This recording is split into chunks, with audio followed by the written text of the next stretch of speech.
Hello guys, welcome to our new channel যাযাবর জীবন। এখন আমরা আছি বৈকুণ্ঠ ধামে। তো চলো বন্ধুরা, আমরা এই মন্দির ঘুরে দেখি। চলো ভেতরে যাই। তো বন্ধুরা, এই মন্দিরে ক্যামেরা এলাও নেই, তো আমি তোমাদের বাইরে থেকেই ভিডিও করে কিছুটা দেখিয়ে দিচ্ছি। বন্ধুরা, দক্ষিণ ভারতের মন্দিরের মতো স্থাপত্য, ভাস্কর্য ও কারুকার্য একসাথে আমাদের প্রিয় শহর কলকাতাতেই দেখবো আজ।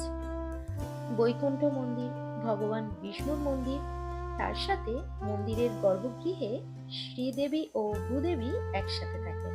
সবার আগে বলি, আপনারা কিভাবে আসবেন এই মন্দিরে। কোথায় এই মন্দির? হাওড়া বড়বাজারের প্রাণকেন্দ্র মালাপাড়ায় এই মন্দিরটি অবস্থিত। হাওড়া বা শিয়ালদা থেকে বড়বাজার থানাগামী যে কোনো বাসে চেপে মালাপাড়া স্টপেজে নেমে কিছুটা হেঁটে আসলেই এই মন্দির দেখতে পাবেন। এই মন্দিরটি স্থাপিত হয়েছিল 1960 সালে, আর এই পুরো মন্দিরটি সাদা পাথরের তৈরি। সাদা পাথরকে কেটে কেটে পুরো মন্দিরটা তৈরি করা হয়েছে।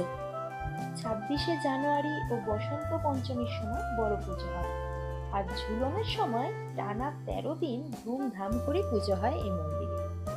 আমি এই মন্দিরে সন্ধেবেলায় এসেছিলাম, তো তখন চলছিল সন্ধ্যা আরতি, তার সাথে ভগবান বিষ্ণুর প্রার্থনা চলছিল। তো বন্ধুরা, এখানে যেহেতু ক্যামেরা করা আর ভিডিও করা বারণ ছিল, যার কারণে আমি মন্দিরের মেন বিগ্রহের ছবি তোমাদের সামনে দেখাতে পারলাম না। তো পুরো মন্দিরটা তাই আমি ঘুরে দেখালাম। তো বন্ধুরা, মাত্র 24 ঘন্টায় দক্ষিণ ভারতের মন্দিরের সৌন্দর্য নিজের শহরে উপভোগ করতে চাইলে এই মন্দিরের কোনো বিকল্প নেই।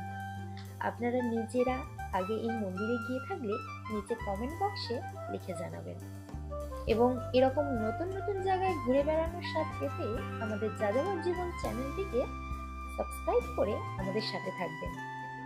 সকলকে ধন্যবাদ ভিডিওটাকে ভালোবেসে এতক্ষণ আমাদের সাথে থাকার জন্য। আপনাদের সকলের দিন সুন্দর হোক।